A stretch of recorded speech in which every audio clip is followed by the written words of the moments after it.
Hola, ¿qué tal? Qué gusto saludarlos nuevamente. Bienvenidos a la segunda presentación del Quinto Evangelio. Pero antes de continuar, quiero pedirles que primero me acompañen, por favor, a hacer mi oración inicial. Así es que los invito a que nos pongamos en presencia del Señor. En el nombre del Padre, del Hijo y del Espíritu Santo. Amén. Padre bueno y misericordioso, te alabamos, te adoramos y te glorificamos. Te damos gracias porque nos has permitido vivir hasta el día de hoy y hasta este momento. Gracias por permitirme estar en este instante de mi vida compartiendo tu palabra y tu amor a través de esta presentación, que es la segunda presentación de Tierra Santa. Te pido, Señor, me envíes tu Espíritu Santo para que no sea yo la que hable, sino tú, Señor.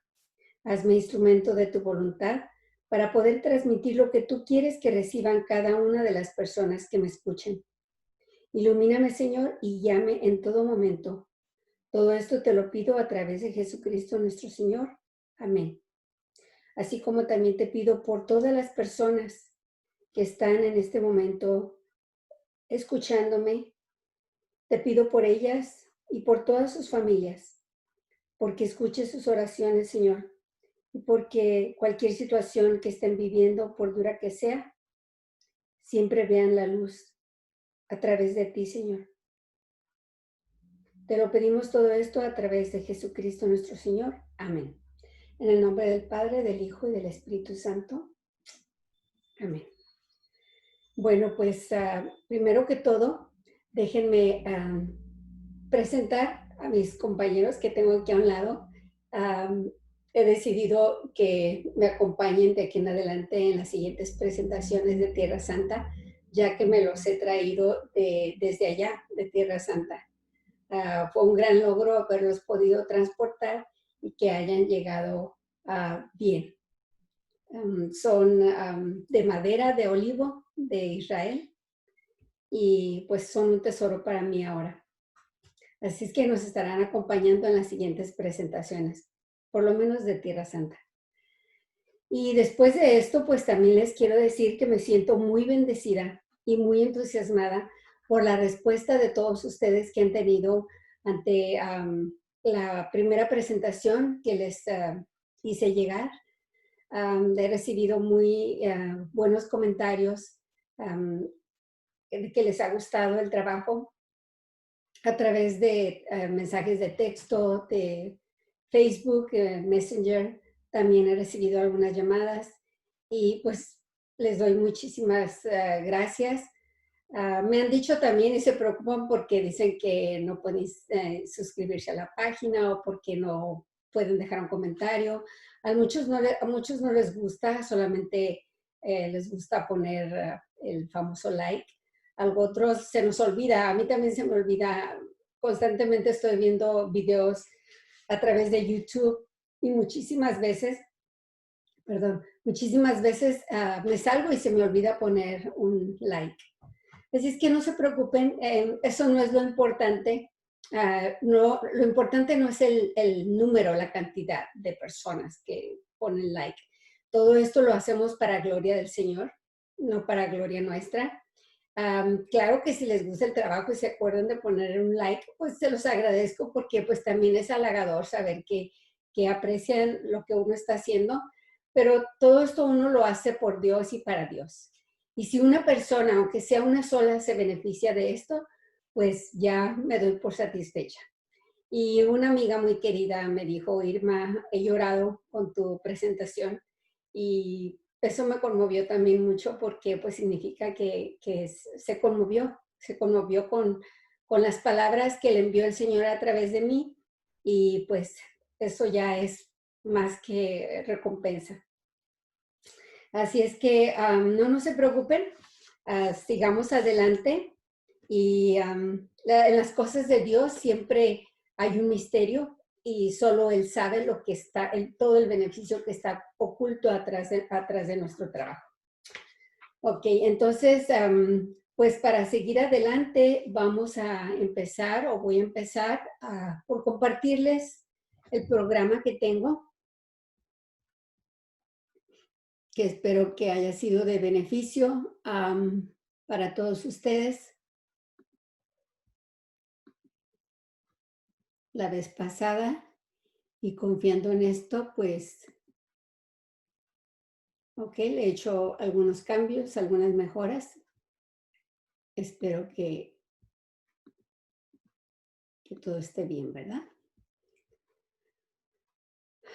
Así es que, pues, en la primera presentación, los introduje o traté de introducirlos a lo que es Israel, a lo que es lo maravilloso de Tierra Santa. Les hablé del concepto de peregrinar, que es más allá que unas simples vacaciones.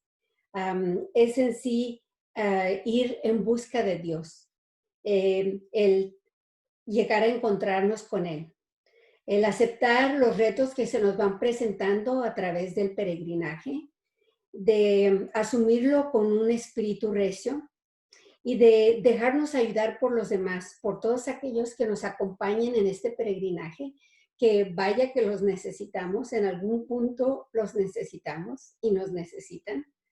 Y pues también de descubrir lo insuficiente de nuestra autosuficiencia y recordarnos nuestra total dependencia a Dios. Eso es el peregrinaje en resumen. También los llevé virtualmente a visitar un poco y aprender acerca de la ciudad de Cesarea, Stella Maris, Nazaret, Caná de Galilea, y nos adentramos al hermoso mar de Galilea, sobre todo.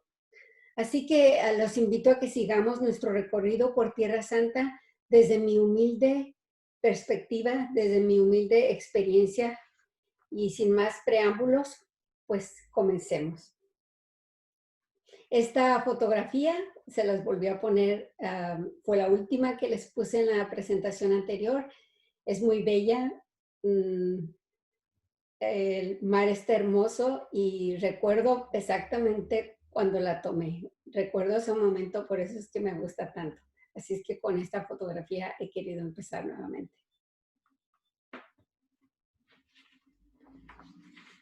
La sexta visita la hicimos al Monte de las Bienaventuranzas. Este era un destino al que yo en lo personal tenía mucha ilusión de llegar. Lo tenía tan presente en mi corazón desde que tuve la oportunidad de preparar una clase acerca de las bienaventuranzas. Había pasado muchas horas estudiando esta enseñanza tan bella y me había conmovido hasta las lágrimas cuando lo hice. Le di definitivamente gracias a mi Señor por la bendición de pisar este sagrado lugar. En la fotografía que les presento aquí pueden ver el templo completo, visto desde la colina que está enfrente. Hay como un pequeño montecito. Era un día muy nublado, como pueden ver. Y esta otra fotografía es la clásica fotografía que siempre vemos cuando se refieren al Sermón de la Montaña, que es una pintura que está precisamente cuando uno entra inmediatamente al templo, es lo primero que ves y está espectacular. En cuanto uno entra, todo el mundo empieza a tomar fotografías.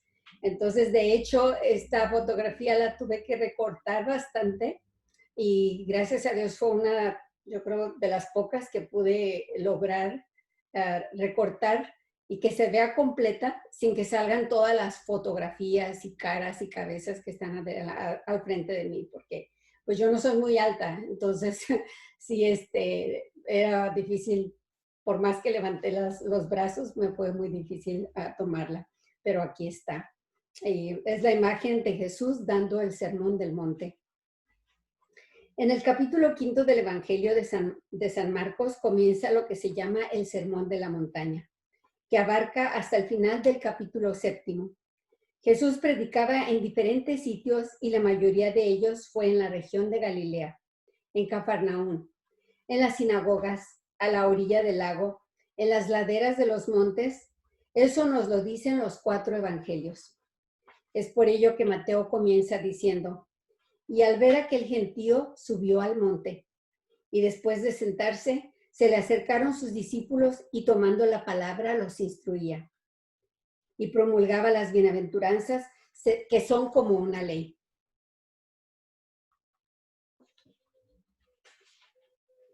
Las laderas de esos montes resultaban un lugar ideal donde se podía reunir a grupos numerosos de personas provenientes de toda Galilea para escuchar al maestro. Y como si fuera un teatro griego, el Señor podía enseñarles sin mucha dificultad. Esta era una gran diferencia entre el rabí Jesús y los rabinos judíos. Pues a Jesús le gustaba hablarles a las multitudes, en vez de a grupos selectos y escogidos, o a unos cuantos discípulos.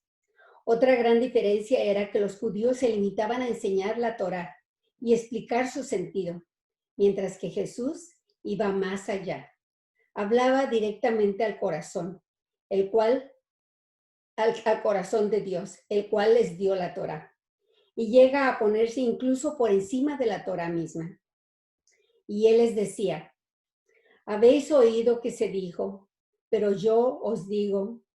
Y esto lo pueden ver en Mateo capítulo 5, del versículo 21, 27, 33, 38 y 43. Y resultó que cuando terminó Jesús este discurso, aquel gentío estaba admirado de su enseñanza, pues los instruía como quien tiene autoridad y no como sus escribas. Lo pueden ver en Mateo capítulo 7, versículos del 28 al 29.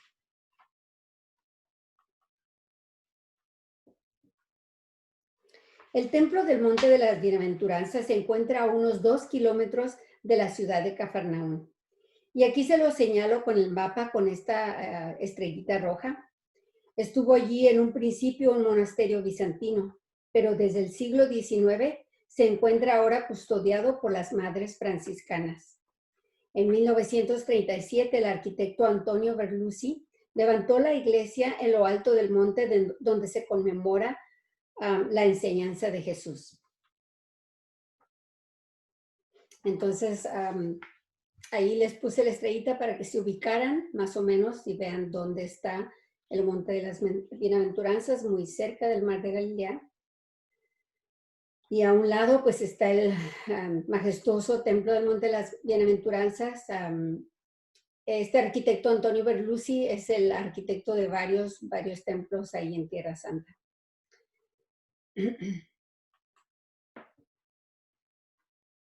El templo tiene una planta octagonal y en las vidrieras de los lados evoca cada una de las bienaventuranzas. El pavimento alrededor alude al río de gracia que fluye del altar y da origen a las virtudes. El interior no es muy amplio, es sencillo, austero, típico de Israel. No hay muchas estatuas o adornos. Como ya dije, tiene una forma octagonal y en el centro se encuentra el sagrario. Hay alrededor pocos reclinatorios para la oración y unas cuantas bancas. Gracias a Dios que nosotros fuimos en temporada baja de turismo, porque en esos momentos me podía imaginar cómo se pondría de aglomerado en tiempos de verano.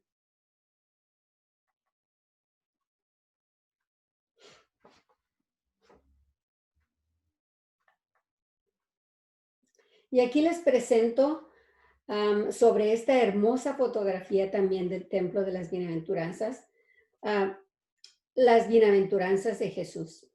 Digámoslas juntos y meditemos sobre cada una de ellas al leerlas. Son 8 las bienaventuranzas en Mateo capítulo 5, versículos del 3 al 10. Bienaventurados los pobres en espíritu, porque de ellos es el reino del cielo, de los cielos. Bienaventurados los que lloran, porque ellos serán consolados. Bienaventurados los mansos, porque ellos poseerán la tierra.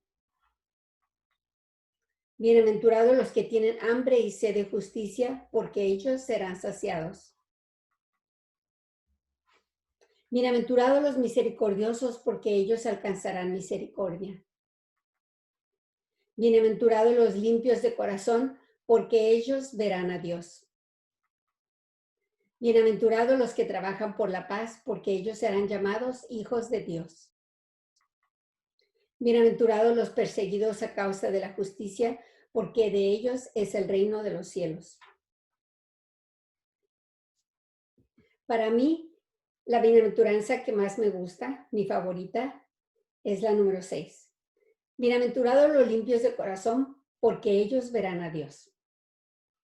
Siempre, siempre desde que las vi por primera vez las bienaventuranzas, esa me ha llamado la atención y cada vez me gusta más, porque se imaginan ver a Dios cara a cara, pero para eso tenemos que portarnos bien, ¿verdad? Ahorita precisamente en estos días estamos leyendo lectura en la misa, en las misas, y escuchaba al padre Flecha que decía, para poder ver tenemos que limpiar bien nuestros espejuelos. Así es que para poder ver bien a Dios tenemos que limpiar nuestro corazón. ¿Y cómo lo vamos a hacer? Pues obedeciendo a Dios, con la oración, pidiéndole al Espíritu Santo que nos ayude a cultivar los frutos precisamente del Espíritu Santo para poder ser limpios de corazón. Hay una canción muy bella acerca de esta bienaventuranza. Oh Dios, crea en mí un corazón puro.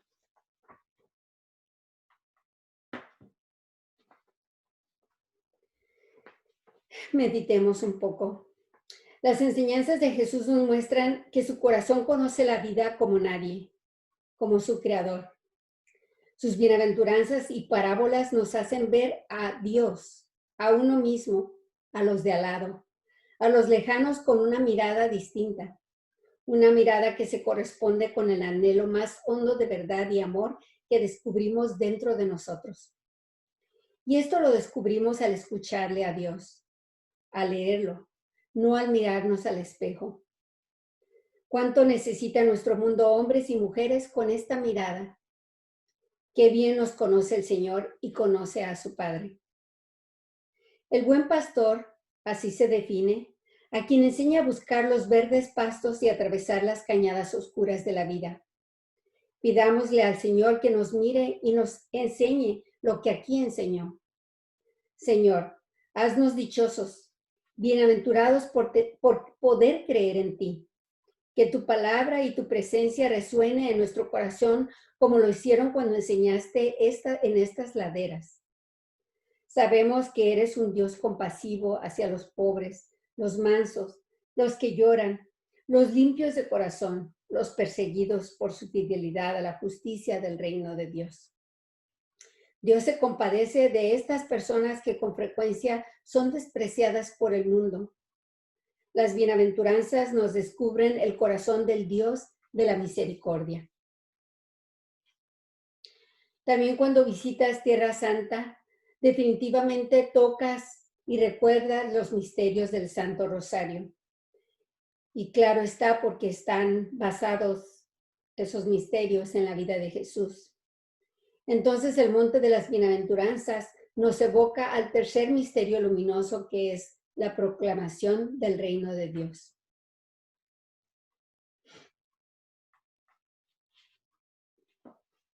Y al final de cada visita que les presento, de cada ciudad o lugar que les presento, siempre les doy algunas preguntas, lo he estado haciendo desde la sesión anterior, y yo lo que les recomiendo es que pues las lean, quizás puedan tomar una de ellas, una de las preguntas, la mediten, pueden regresar el video, escribirlas, quizás al final de la sesión puedan escoger una por día y meditarla ese día.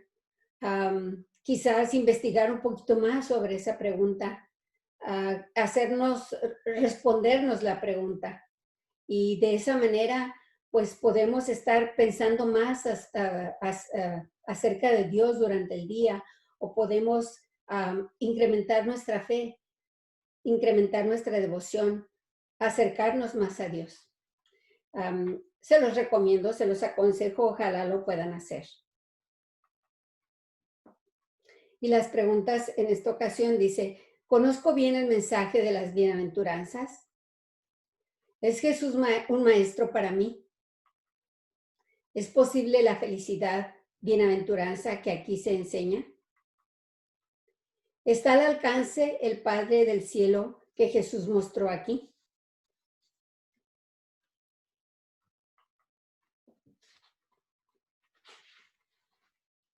La siguiente visita fue Tabga.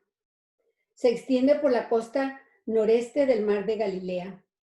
Su nombre se deriva de la corrupción árabe del griego heptapegón, que significa 7 fuentes. Se le dejó Tabga según la tradición. Algunos de los acontecimientos más significativos del misterio de Jesús ocurrieron en esta región. Esto se dice porque en sus alrededores multiplicó los panes y peces, pronunció su sermón del monte en las cercanías y después de la resurrección se les apareció a los discípulos a la orilla del mar. Y designó a Simón Pedro a su puesto de primacía en la iglesia temprana. Aquí podemos ver otra vez, le señalé con la típica estrellita roja, el lugar exacto donde está Tabga, muy cerca del Monte de las Bienaventuranzas. Y en la fotografía, pues ahí están nuestros 2 sacerdotes, tan felices de estar ahí como todos nosotros.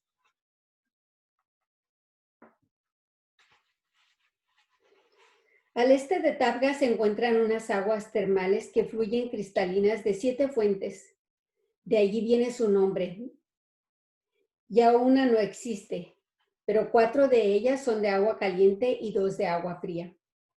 Y van hacia unas piscinas que eventualmente desembocan en el mar de Galilea. Se dice que Job viajaba aquí a este lugar en busca de cura para sus llagas, y por ello se le conoce como los termales de Job.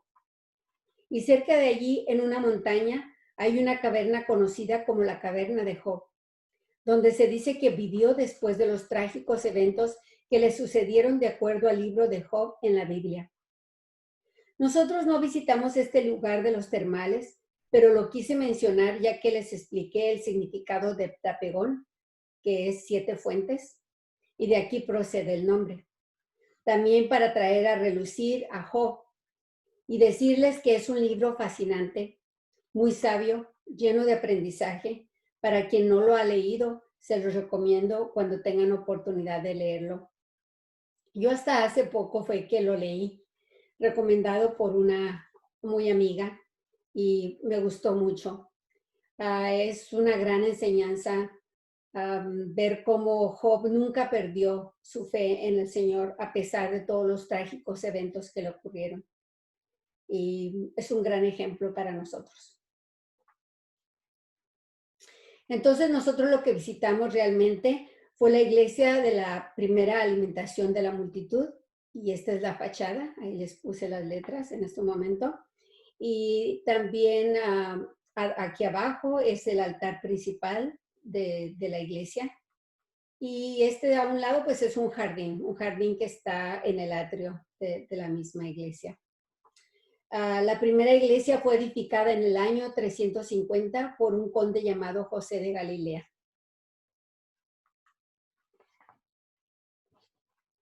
Un siglo después, los bizantinos levantan sobre el mismo lugar una iglesia más grande adornada con mosaicos, los cuales representan la fauna del Nilo y que aún se conservan parcialmente, y colocan en el altar también la piedra venerada de la iglesia anterior.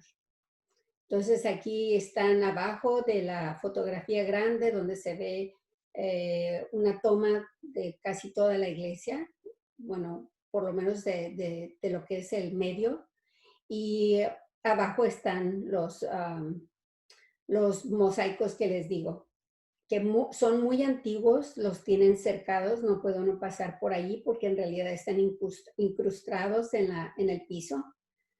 Y a un lado está también la fotografía del altar y abajo la piedra venerada. Justo frente a la roca venerada, abajo del altar, figura el motivo clave del lugar: 2 peces y un cesto con 4 panes, dando a entender que el quinto pan, la Eucaristía, está sobre el altar. Este mosaico eucarístico es uno de los íconos más bellos y representativos de Tierra Santa. Consta que en el siglo IX todavía había 10 monjes en el monasterio de Heptapegón, pero la presencia cristiana se pierde por un tiempo como resultado de las devastaciones posteriores. Y es hasta el siglo XIX que los católicos alemanes adquieren la propiedad, desentierran los mosaicos y restauran la iglesia. Los padres benedictinos la restauran en 1982.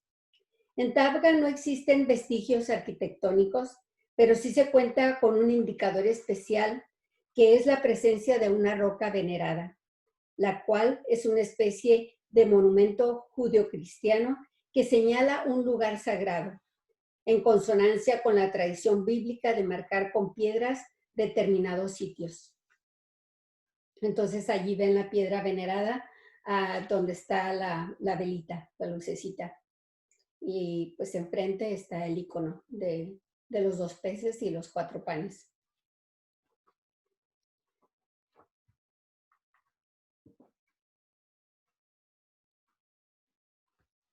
Del Evangelio en Mateo 14, versículos del 19 al 21. Dice, y ordenó a la gente reclinarse sobre la hierba. Tomó luego los 5 panes y los 2 peces, y levantando los ojos al cielo pronunció la bendición, y partiendo los panes, se los dio a los discípulos, y los discípulos a la gente. Comieron todos y se saciaron, y recogieron de los trozos sobrantes 12 canastos llenos.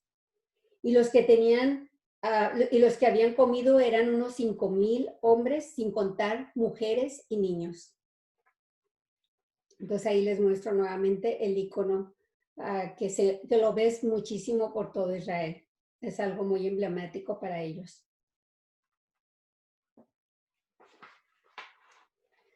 Meditemos. Aquí vemos la explosión de los panes y de los peces.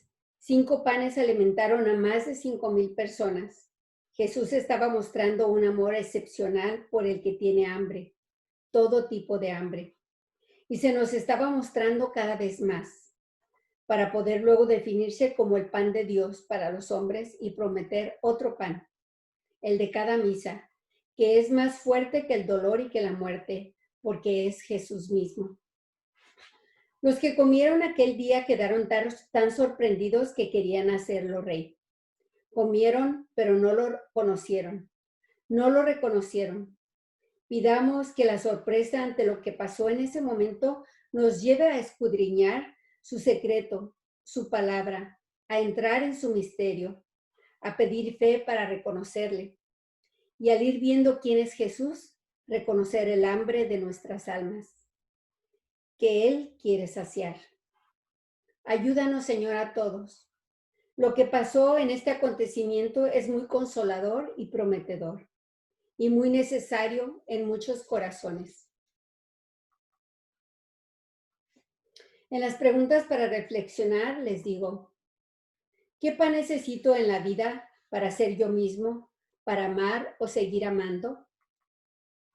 ¿Hay un alimento que me ofrece el Señor en mis desiertos, en mis soledades, en mis dificultades? ¿Acaso no será este pan? ¿Necesito comprender lo que la Iglesia dice de la Eucaristía? Esta última pregunta es muy importante porque realmente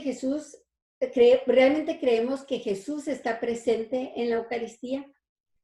Actuamos como tal, con reverencia, con actitud de adoración y respeto. En mi pueblo, que se llama Moroleón, en el estado de Guanajuato, tenemos un templo muy bonito dedicado al Señor de Esquipulitas.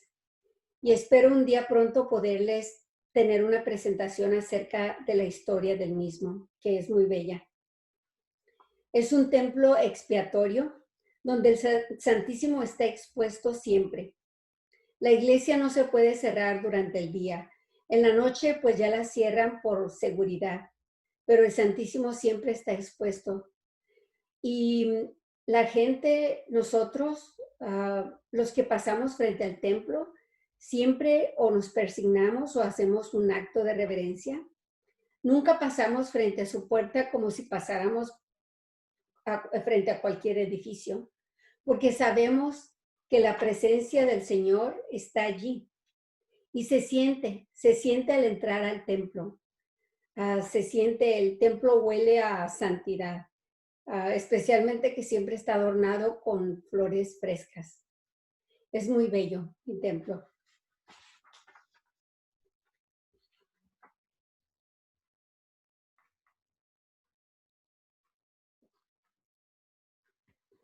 El Evangelio de Juan, capítulo 21, se cierra con el relato de un encuentro de Jesús resucitado con 7 de sus apóstoles junto al mar de Tiberíades o Galilea, y con la confirmación en ese encuentro de la misión de Pedro al frente de la comunidad cristiana. Antes de su pasión, en Cesarea de Filipo, a unos 70 kilómetros al norte, Jesús había puesto a Simón, hijo de Juan, al frente de un grupo al frente de su grupo llamándolo Pedro.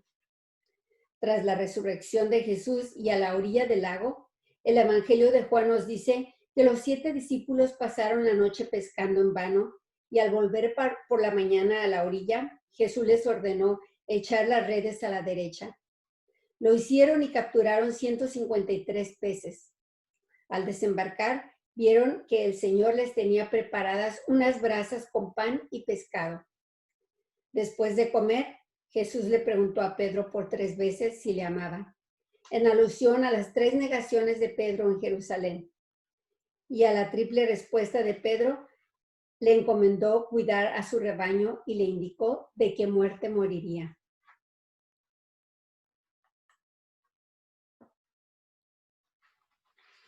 A unos 200 metros hacia el norte de la iglesia de Tabga, hay una iglesia que conmemora ese encuentro y la confirmación del primado de Pedro. En el interior de la iglesia y bajo el altar se halla una roca que recibe el nombre de Mensa Christi, mesa de Cristo. Pues según la tradición, allí preparó Jesús a sus discípulos el pan y los peces. Entonces tenemos en la fotografía primera a mi izquierda a la iglesia, lo que es la iglesia de la Mensa Christi. Es una iglesia pequeña, pero muy significativa, como todo en Israel. Y la foto donde está la piedra, pues esa es la piedra de Mensa Christi, donde Jesús les preparó el desayuno a los discípulos, donde desayunaron. A un lado está mi mano tocando la piedra.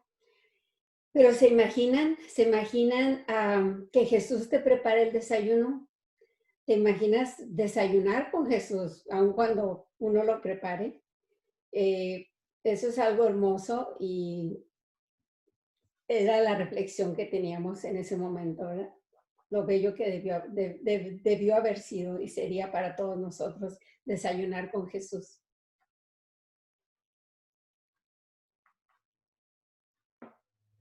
Fuera de la iglesia, a su lado, hay 7 escalones tallados en piedra y según el testimonio antes citado, sobre ellos estuvo el pie del Señor.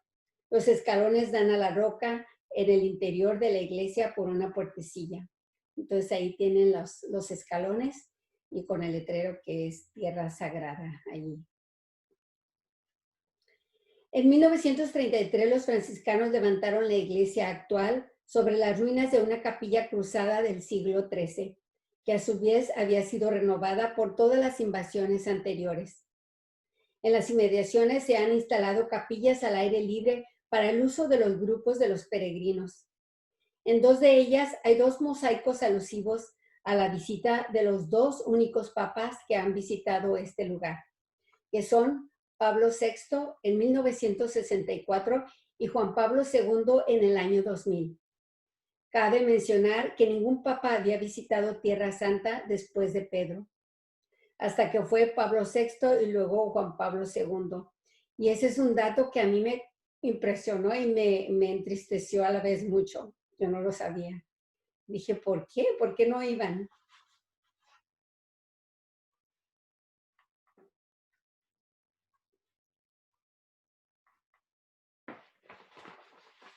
En la orilla del lago también hay una escultura que figura el momento en que Cristo confirma a Pedro al frente de la iglesia.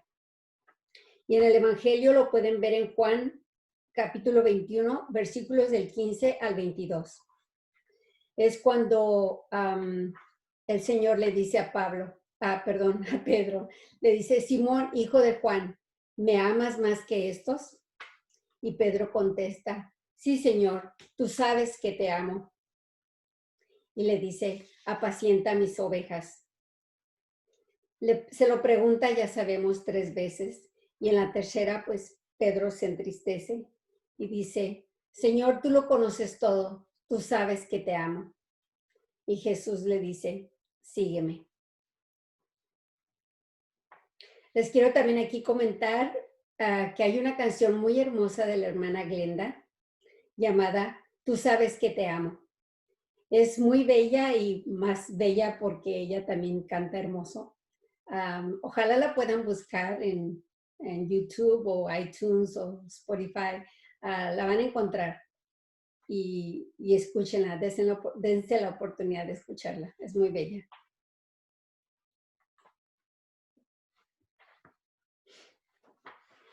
Meditemos. ¿Qué sería de la iglesia de Pedro?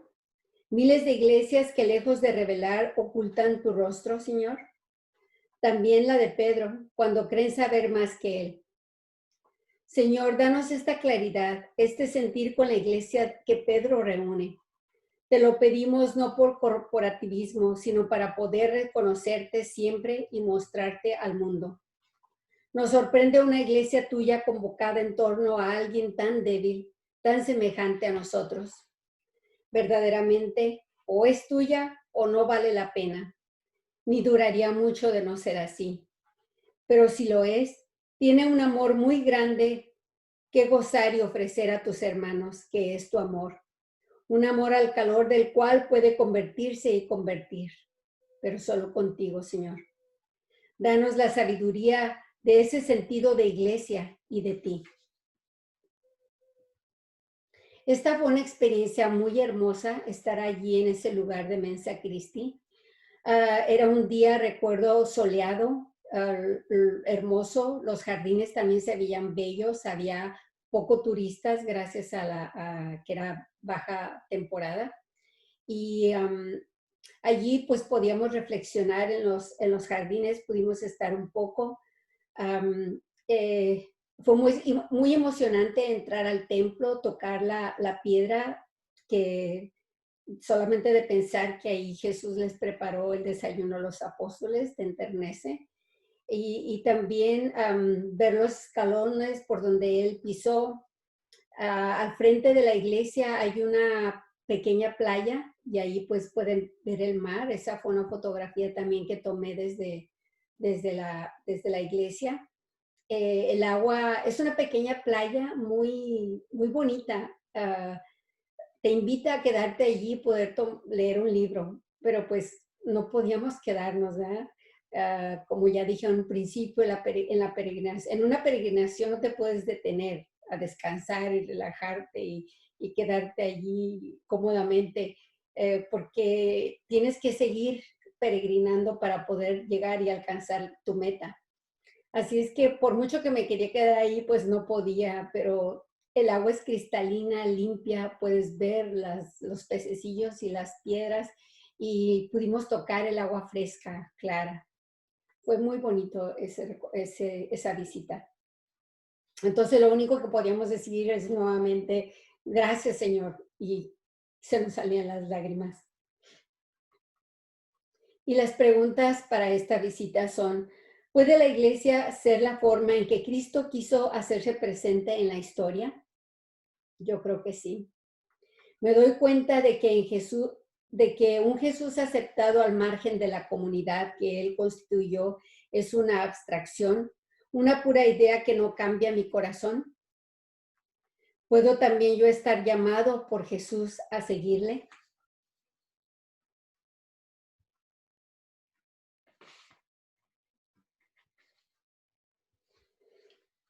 Cafarnaúm fue el centro de la actividad de Jesús en Galilea. Se encuentra a 2.5 kilómetros de Tabga. Esta aldea es conocida por los cristianos como la ciudad de Jesús. En tiempos de Jesús se encontraba situada en un lugar estratégico y privilegiado. Cafarnaúm era puerto y su población vivía de la pesca y de la agricultura. así como de la fabricación de molinos. Jesús deja Nazaret y se establece aquí de tal modo que llega a ser su pueblo favorito. Y esta manta que les puse allí es nada más para decirles que estaban conmemorando los 800 años de la visita de la peregrinación de paz de San Francisco a estas tierras.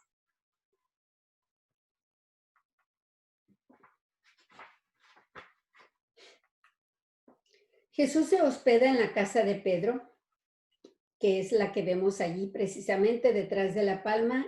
Está la iglesia que construyeron arriba de la casa de Pedro. Allí acude la gente a buscarlo, allí enseña y cura a los enfermos, allí sanó a la suegra de Pedro, la cual curó al paralítico, a un leproso, a un endemoniado, a la hija de Jairo. Allí vivía también Andrés, Juan y Santiago y Mateo, el publicano, al que llamó mientras hacía su oficio de recaudar impuestos. Jesús predicaba en la sinagoga de Cafarnaún que había construido el centurión del cuartel de la ciudad, a cuyo siervo curó el Señor. Lo pueden ver en Lucas capítulo 7, versículos del 1 al 10. En esta sinagoga prometió dar su cuerpo en comida y bebida, lo que escandalizó a muchos de sus oyentes que dejaron de seguirle. Se han llevado a cabo diversas excavaciones desde principios del siglo XX. Los resultados son muy amplios. Lo más destacado es el poblado de la época de Cristo, el conjunto de varias insulae de piedra basáltica, una de las cuales se le llama Insula Sacra. Una magnífica sinagoga del siglo IV, construida sobre los restos de otra sinagoga del siglo I. Se han encontrado muchas inscripciones, monedas y cerámicas.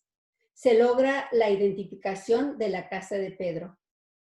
Todos los descubrimientos unidos con los testimonios escritos de diversas épocas permiten construir la historia de Cafarnaún, la cual es muy extensa y muy interesante, pero no hay tiempo para ponérselas aquí todas.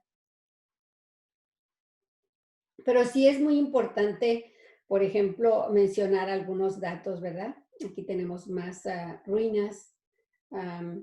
Y les quiero decir que hubo una peregrina llamada Egeria, que fue la primera peregrina visitando Tierra Santa en el año 381, la cual dejó el siguiente testimonio. Se nota que a las mujeres nos gusta viajar y peregrinar, ¿verdad?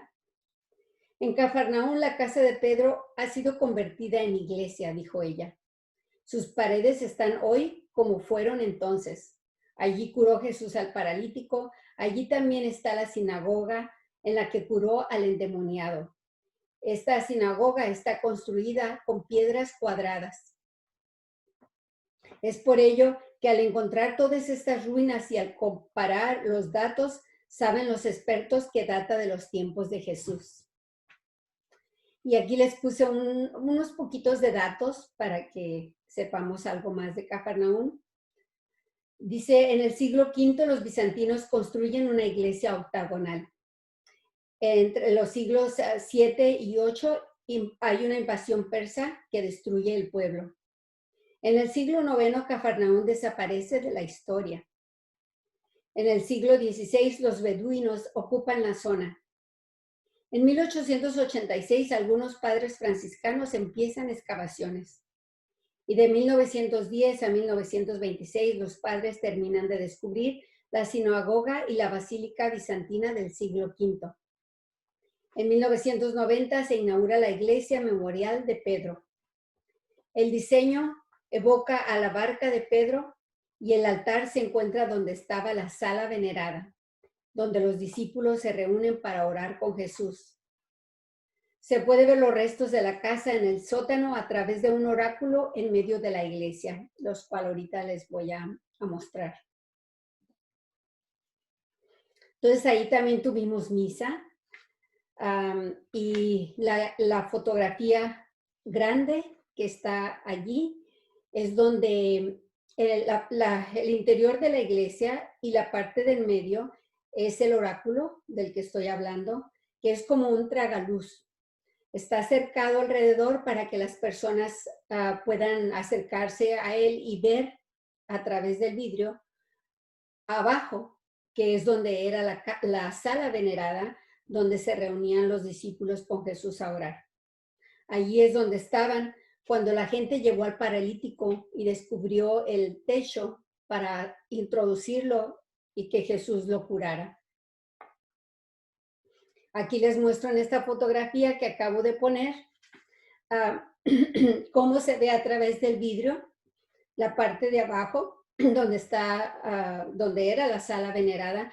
No es un lugar amueblado ni nada por el estilo, simplemente es tierra y se ven piedras y se ve más o menos, podemos ver el tamaño del cuarto ese que está ahí abajo. Y si gustan después por su cuenta leer en el Evangelio, cuando Jesús cura al paralítico, lo pueden encontrar en Marcos capítulo 2, versículo del 1 al 12.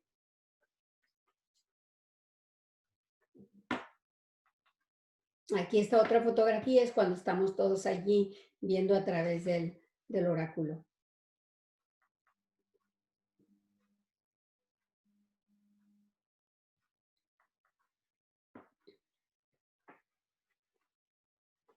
Meditemos. Aquí Jesús vivió muchos meses, durmió bajo su cielo, curó enfermos, exorcizó, predicó en la sinagoga lo que iba a ser la Eucaristía, pan de vida.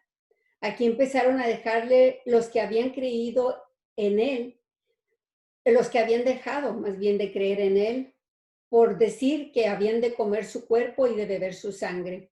Lo pueden ver en Juan capítulo 6, versículos del 48 al 59. Muchos acontecimientos ordinarios y extraordinarios fueron revelando poco a poco el misterio de su persona. Bajo este cielo, en este rincón galileo, aquí pasaron cosas inauditas que inquietan nuestra razón y nuestro corazón. Que no tengamos miedo, Señor, de escucharte y conocerte y descubrirte más profundamente. Y en las preguntas para reflexionar tenemos: ¿puedo llegar a conocer la sabiduría que Jesús ofreció para que sepamos vivir y morir sabiendo por qué? ¿Es posible que la Eucaristía nos dé esa vida eterna, ese cumplimiento de nuestros anhelos más hondos?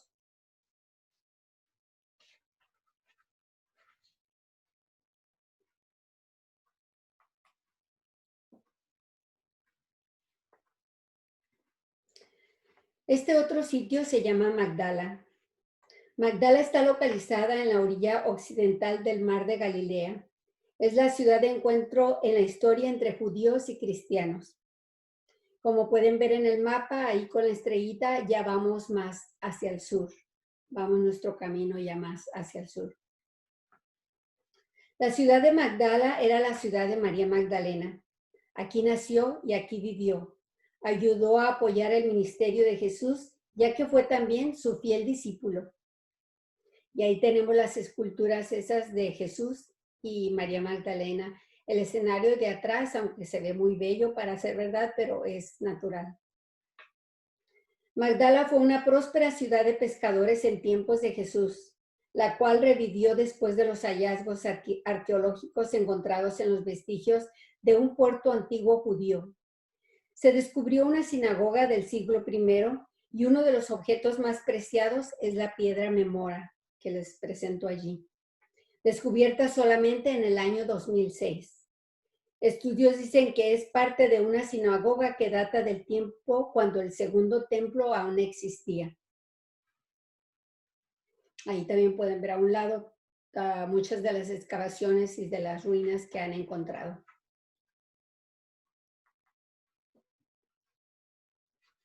En la actualidad se ha construido aquí un hermoso y moderno templo que definitivamente está dedicado a las mujeres de todos los tiempos. Yo en lo personal me sentí muy halagada por la manera en que dan homenaje a la mujer aquí en Magdala. Es una iglesia totalmente nueva, moderna, apenas se había inaugurado en el año 2019. y que cuenta con lo siguiente. Destaca el atrio, que es donde le llaman el atrio de la mujer y tiene 8 columnas sosteniendo el techo y cada una de ellas está simbolizando a una mujer. Por ejemplo, 7 de ellas representan a mujeres de la Biblia que siguieron a Jesús y la octava representa a la mujer de fe de todos los tiempos, la mujer de fe en general, a través de la historia, en la actualidad. Y el primer pilar, aquí les presento la fotografía, tiene el nombre de María Magdalena, desde luego. La segunda pilar tiene a Susana y a Joana. La tercera tiene a María y Marta. La cuarta a Salomé, madre de Jaime y Juan. La quinta a la suegra de Pedro. La sexta a María, esposa de Cleofas. Y la séptima a todas las demás mujeres de la Biblia. La octava es un pilar no marcado, sin ningún nombre, ya que representa, como les dije, a las mujeres de todos los tiempos que aman a Dios y viven la fe. Y desde luego ahí estamos representadas todas nosotras, mujeres de fe que conozco, mujeres de Dios. Y en el techo sobresale la pintura del manto de la Virgen de Guadalupe, bellamente representado. Me emocioné mucho y el ver que hayan escogido el manto de la Virgen de Guadalupe para adornar el atrio y proteger a los fieles unidos allí en oración, aludiendo también a nuestra Basílica de Guadalupe en México, que también está como un manto cobijando a todos sus fieles. Y me encanta ver sus manitas, siempre me han gustado mucho las manitas de la Virgen de Guadalupe, tan no sé, tan tiernas con su camisetita ahí que asoma debajo. También hay una capilla aquí en esta iglesia. Las capillas no son muy grandes, pero esta es la más grande que tienen, que es la capilla del bote, es la foto que ven ahí arriba, y conmemora la predicación de Jesús desde el bote de Pedro. Y también tienen otras 4 capillas, cada una con una pintura o mosaico, más bien son mosaicos, y contienen 4 hermosos eventos de la Biblia que marcados allí en Galilea, como fueron el encuentro de María Magdalena con Jesús. Esa no se las puse aquí porque es exactamente igual a como ven las 2 figuras, las 2 esculturas al principio donde está María Magdalena y Jesús. Y estas otras 3 capillas que contienen a Jesús caminando sobre el agua, a Jesús pescador de hombres y Jesús curando a la hija de Jairo. También se encuentra allí, desde luego, la Madre Teresa, que no necesita mucha presentación, todos la conocemos, y pues quién mejor que ella que estar ahí representando a la mujer que nos enseñó que hay que dar hasta que duela. Y por último está la capilla del encuentro, que representa el encuentro de la mujer de la hemorragia con Jesús. Allí vemos como ella con su mano, vemos su mano que está tratando de alcanzar el manto de Jesús. Este sitio de Magdala está teniendo mucho auge e importancia debido a todos los hallazgos arqueológicos y es que es de mucho interés tanto para judíos como para cristianos, ya que los hallazgos encontrados descubren todo lo que aquí tuvo lugar en los tiempos de Jesús y antes. Todos los estudios solo llevan a comprobar lo certero de nuestras creencias y el porqué de nuestra fe.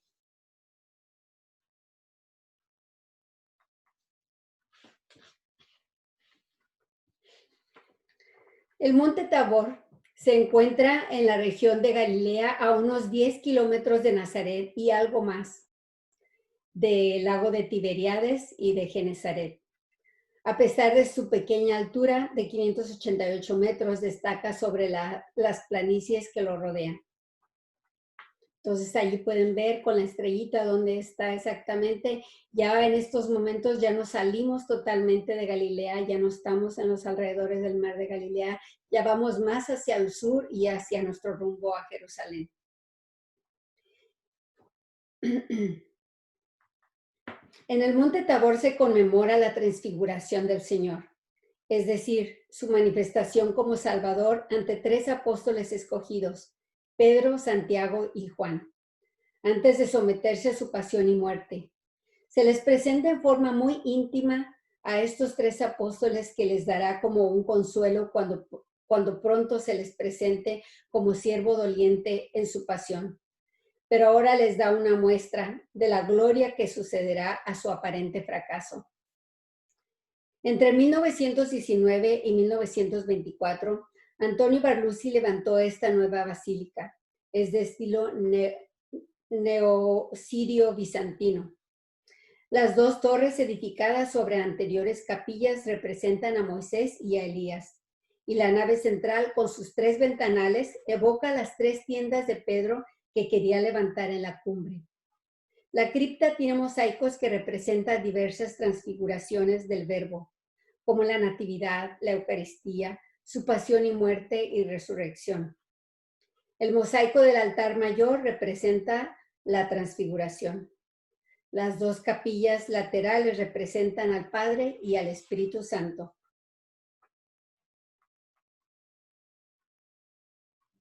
Aquí también tuvimos la bendición de escuchar misa en esta basílica y durante la homilía el padre Calloway nos hacía reír diciendo que él entendía por qué Pedro le pidió al Señor que se quedaran ahí e hicieran tres chozas, una para Jesús, otra para Moisés y otra para Elías. Y él dice, pues la subida debió ser muy cansada para ellos a pie. Lo que quería Pedro era dormir y descansar. Y qué mejor acompañado que por esos tres personajes. Y sí que la subida es pesada.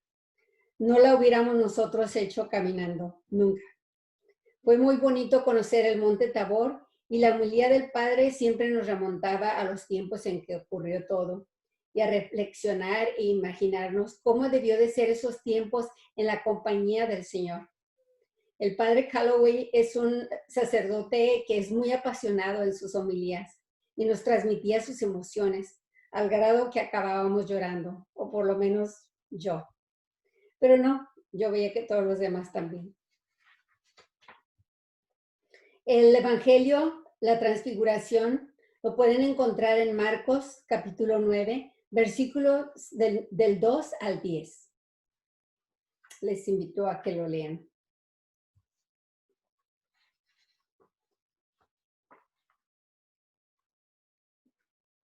Fue una visita muy interesante. El autobús llegó hasta cierta altura del monte, ya que es bastante alto y no suben autobuses hasta arriba debido a lo angosto del camino. Así que en esa parada tomamos unos otros carros como de 10 pasajeros cada uno que nos conducían hasta la cima. Los choferes son muy hábiles para manejar en esos caminos angostos y durante el traslado podíamos apreciar los paisajes del valle desde lo alto. Recuerdo que ese día hacía mucho frío y mucho viento, pero estaba semidespejado, así es que podíamos ver alrededor en los 360 grados todos los paisajes abajo en el valle. Quiero mencionar también que nunca voy a olvidar que cuando regresamos a tomar el autobús de regreso ya para continuar nuestra peregrinación, había una tiendita allí abajo en que pude probar el jugo más fresco y saludable de granada que había probado hasta ese momento de mi vida. Exprimen las granadas como si fueran naranjas y las granadas son grandes, jugosas y muy naranjas, muy rojas como mi blusa. Y siempre, ya después de ahí, siempre lo probábamos, siempre que nos presentaba la oportunidad de que nos daban tiempo de hacerlo porque era delicioso.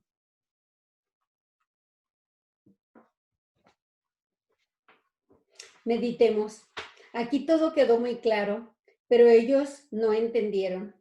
Pronto vendría la pasión y muerte y todos necesitaban preparación para algo tan duro.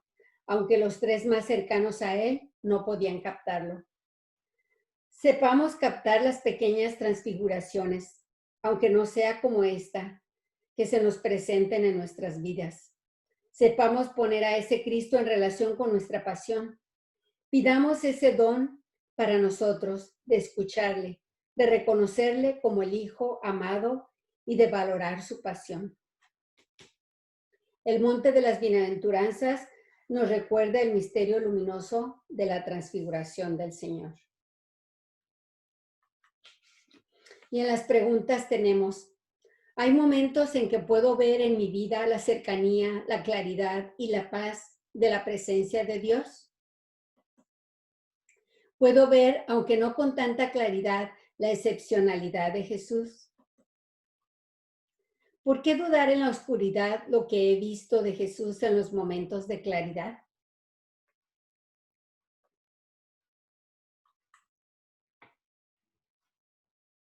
Y por último, les presento este mapa para que veamos lo pequeño del Monte Tabor, a pesar de que cuando estás ahí se le hace a uno muy alto.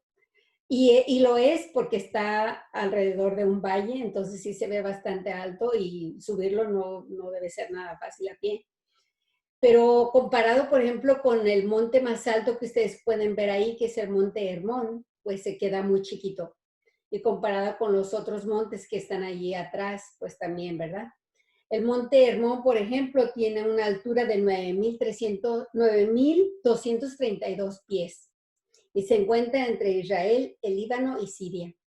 Y el Monte Tabor solamente tiene 1,930 pies. Así es que pues sí es bastante pequeño comparado con otros montes en Israel. Y allí pueden ver al frente del Monte Tabor cómo el agua que se ve allí es el río Jordán, que nace en el Monte Hermón y que va bajando, desemboca en el mar de Galilea y después también continúa su viaje el río Jordán hasta llegar al Mar Muerto, que ya es un mar de agua salada. Y en la parte de atrás, pues es el mar de Mediterráneo, ¿ya? Que se encuentra ahí. Así es que, pues por ahora hemos terminado, pero sin antes hacer nuestra oración final. Así es que los invito a que todos juntos oremos la oración del Padre, que es la oración perfecta y que Él nos enseñó. En el nombre del Padre, del Hijo y del Espíritu Santo. Padre nuestro que estás en el cielo, santificado sea tu nombre. Venga a nosotros tu reino. Hágase, Señor, tu voluntad en la tierra como en el cielo. Danos hoy nuestro pan de cada día. Perdona nuestras ofensas, como también nosotros perdonamos a los que nos ofenden. No nos dejes caer en tentación y líbranos de todo mal. Amén. En nombre del Padre, del Hijo y del Espíritu Santo. Amén. Traté de decir el Padre Nuestro despacio, como nos recomienda un sacerdote local aquí, el Padre es muy querido, pero me es difícil, pero traté. Entonces, muchísimas gracias por estar aquí conmigo. Gracias por su presencia y por su atención. Espero que les haya gustado esta segunda presentación que he hecho con mucho cariño para ustedes, como siempre. Y espero verlos en la tercera, que puedan, si no los veo, que ustedes me vean en la tercera sesión y poder seguir aprendiendo acerca de Tierra Santa, del bello Israel. Sin más por el momento, me despido entonces. Cuídense mucho y muchas bendiciones. Hasta pronto. Bye.